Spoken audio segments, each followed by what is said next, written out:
So here we have Maddi Lee all the way from New South Wales, Australia. She currently plays for and manages the Blacktown Workers women's team in Sydney. She played for the New South Wales women's state team for 10 years and represented Team Australia at age 15, making her the youngest female to ever do so. It's an honor, it's a privilege to have these videos. Maddie, thank you for sending them in. So excited to dive in and show you all the great things that are in her swing. So with that in mind, let's get to it. So right off, you can see Maddie's leg kick is really unique, and this is a perfect example of a hitter doing something that works for them and just sticking to what's comfortable. I always try to tell hitters that you shouldn't try to be just like someone else. You need to be you. Your body isn't going to work the same way as someone else, so you need to find what works best for you and then work to make it even better. Her leg kick does a great job of putting her in a really athletic position that's really stable and balanced, and as you can see here, it helps her build a lot of good separation.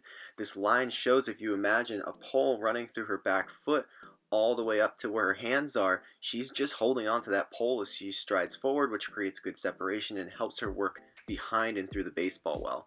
You can also see that she's in a really balanced position between her feet.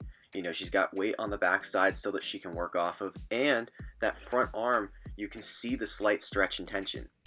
Ideally, we want our body to be turning the barrel, not our hands, and this really allows her to work on a strong path through the zone. Now, one thing that a lot of good hitters do really well is they work on an in-to-out path. This keeps her barrel in the zone for a really long time. It keeps her hands in. She's not casting the barrel out and pulling her barrel out of the zone. She's instead just working linear through the pitch and staying through it. Now, a way that we accomplish this is by staying connected well through our swing. We don't want our hands taking over and trying to do too much. We don't want to lose the barrel behind us. We want to have a nice, clean, and tight turn through the zone, and the way that we do that is just by allowing our body to do the work for us. Our body needs to work as one to get our barrel on a good plane through the zone. As you can see, this in-to-out path is really important because it allows the barrel to stay in for a really long time, which gives you more chances to make good contact. If you want to hit with power to all fields, the in-to-out path is a great way to do that. In this clip here, take some time to watch how her hands attack from the inside, and she really just does a great job of staying linear through the pitch. We call it working north to south. She's not pulling her barrel out of the zone, she's staying on it all the way through, and she could hit this ball twice on the same line if she wanted to. All of these elements combine into a very strong, fundamentally sound swing. There really isn't anything that I would even change in Maddie's swing. It works really well for her, and I wouldn't want to even remotely try to change fundamentally what she's doing. The only thing that I would work to improve on is just creating a little bit more stretch and separation, and really trying to utilize that ground and utilize the connection through the back foot and try to get a little bit more out of the lower half, and in turn create a bit more strength and power that we can use to whip our barrel through the zone. We want to coil and then whip our barrel through. So when it comes to getting more out of our lower half on our swing, there's a few different things that we can do. Obviously, one of the biggest things that we can do is improve the strength, flexibility, and mobility in our lower half and also in our core. Those are some of the big key drivers in getting the most energy built up and using it effectively out of our lower half. If we're being the most efficient that we can be in our movements, then we're going to be hitting our max threshold point of how much energy we can produce. If we increase that threshold, then we're going to be able to, by theory, create more energy to use in our swing. One of the first things we can do is checking our stance and checking our setup. It doesn't really matter how we start, but we don't want to have any crazy unnecessary movements that might prohibit us from getting to a good launch position. If we can't get to that good launch position, it's going to be really hard to consistently make good contact with the baseball. So these are great times to use a mirror, check yourself on video, and just try to see and understand what your body is doing at different points in the swing and seeing if there's ways that you can make it more efficient. At the tee, you can always get into your stance and then close your eyes and stop. Right before that moment where you're going to decide that you want to hit the ball. Now what this is doing is it's letting your body's natural movements take over. There's no outside forces like your vision determining how your movements are going to be, and it's allowing you to immediately check and have that feedback and see if you're firing from a good position or not. If you're not firing from a good position or you feel athletic, your bat is ready to go behind and through the baseball and fire on a good plane. If you're not in that ideal launch position where you feel like you can effectively swing at any moment and really have a good path through the zone that's powerful, then you know that you might need to make some adjustments. You can also use a stick or a PVC pipe to, one, check your separation, and two, also just help to understand whether you're using the big muscles in your legs effectively or not. We like to call this a posterior hip hinge. It's where you see a lot of hitters, they'll have their backside out over their heels more than their knees will go over their toes. So we don't really want a movement like this in our weight shift because this really isn't that efficient of a movement.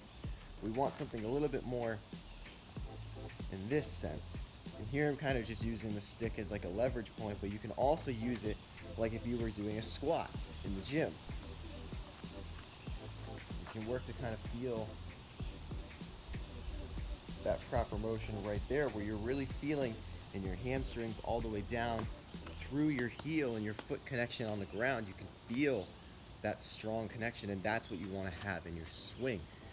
A lot of hitters do it all in different ways that works for them, but they're all working to feel that strong connection with the ground. The ground is our stable force in the swing. We're working off of the ground. If we don't have that connection with the ground, we're going to spin up out of our swings. We're going to either fall back. There's a lot of different things that can go wrong. We're just not using it effectively, and it really affects not only our balance but our ability to really fire through the baseball. You can line up the stick in front of your back foot, put your hands where they normally be in your stance, and then stride forward and work to feel that stretch here. Feel that you still have weight here. You're not forcing this move back. You're not doing this kind of motion. You're just imagining hanging on to this pole here and working to really feel that separation happen. Just like how pitchers lead with this back pocket, they lead with this hip, but it allows them to get this kind of hip hinge here where they really have a ton of weight on this back leg, and they can really still drive to the plate with good momentum because this hip is leading them. Hitters can do the same thing.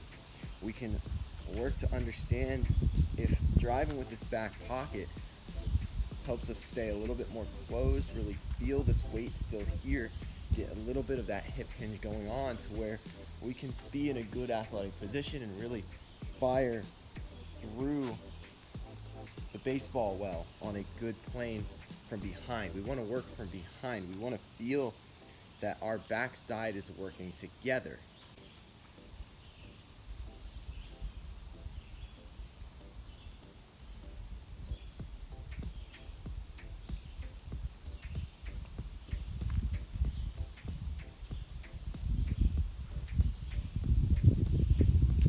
There's a lot of different drills that you can try as well to understand just how to properly coil and really use this back leg as your best resource in your swing.